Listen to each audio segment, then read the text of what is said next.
It's hard to number the pieces that make up a life.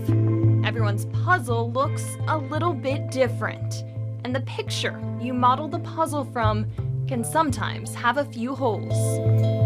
It's gonna be hard not to get teary-eyed because even every time I talk about it, wow, I just can't even explain. Taylor McSwain's life has been like putting together a pictureless puzzle. I've always had a copy of their adoption records. They were given to me, and so I've always held on to their adoption records, and that's the only record I've physically had of them, you know, and that's the only link I've had to both of my sisters.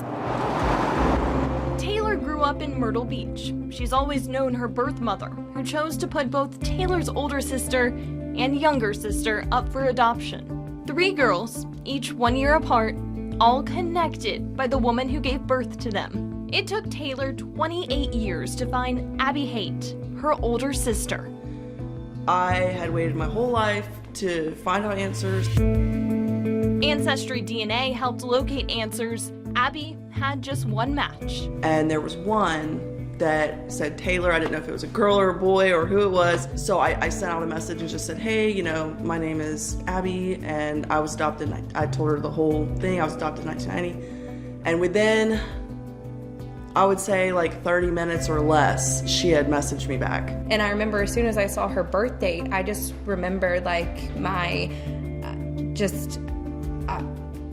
my jaw just hitting the floor, and I'm just hysterical, and you know, I just couldn't believe it. I've waited my entire life to find my sister, and here she is. She just messaged me.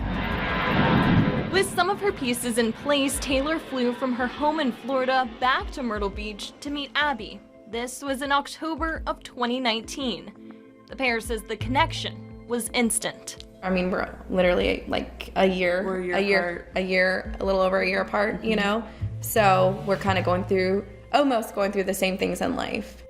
While Abby and Taylor had very different upbringings, they each walked through life with similar questions about adoption, like pieces that don't exactly fit, but make you look twice. Like I knew it and I said it and I was like, okay, la la la. It didn't really register until I was probably a teenager is when I started thinking about it. I've always wondered my entire life, like I've thought about her. Like I've always known her birth date. I hope, you know, every year on her birthday, I always thought about her. But meeting each other didn't complete the sisters' now shared puzzle. And so whenever I met Abby, you know, I told her, you know, hey, we have a sister that, you know, hopefully one day we'll be able to find. The problem is they only know 2 things about her. They know she was born at Grand Strand Medical Center, and they know her birth date. September 26, 1992. Finding Abby gave Taylor hope that one day she would have relationships with both her older and younger sisters. A new South Carolina law serves as another piece of hope. It was signed last year, but it only became effective a few weeks ago. It allows anyone born in South Carolina with an original birth certificate sealed due to an adoption to receive a copy.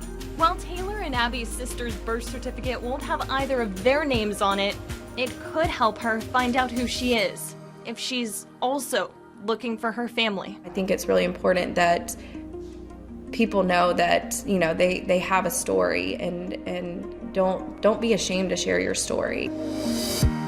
Taylor and Abby may never get to finish their story, but the two have one another, and they hope by sharing what they do know, they can recover a few more missing pieces of their puzzle.